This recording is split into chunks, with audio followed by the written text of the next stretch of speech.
Cess chairman Chikkala Ramarao గారిపై అనేక అవినీతి ఆరోపణలు వస్తున్నప్పటికీ మరి ఇప్పటి వరకు ప్రభుత్వం కానీ స్థానిక శాసనసభ్యులు శ్రీ కల్వకుంట్ల తారక రామారావు గారు కానీ స్పందించకపోవడం శోచనీయం.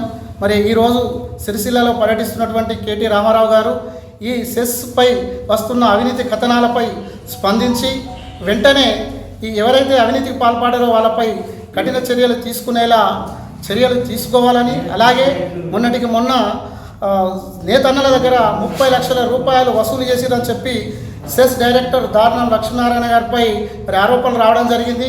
మరి దానిపై నేతన్నలు ఈ బ్లాక్ బిల్లింగ్పై రద్దు చేస్తాను డబ్బులు తీసుకున్నామని నిలదీయగా అది నేను ఒక్కనే కాదు డైరెక్టర్లు అందరం పంచుకున్నామని చెప్పి సమాధానం చెప్పిరని మరి వినికిడి.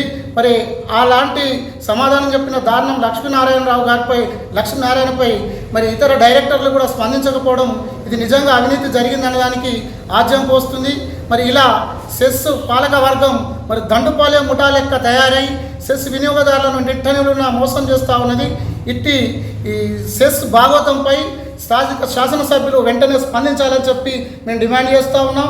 అలాగే ఇప్పుడు స్థానిక సంస్థల ఎన్నికలు జరగబోతున్న తరుణంలో మీరు ఈ సెస్ భాగవతం మీద చర్యలు తీసుకోకపోయినట్లయితే మేము ఊరున మరి సెస్ వినియోగదారులందరినీ సమైక్యపరిచి మీకు ఈ ఎన్నికల్లో తగిన విధంగా బుద్ధి చెప్తామని చెప్పి ఈ సందర్భంగా హెచ్చరిస్తూ ఉన్నాం.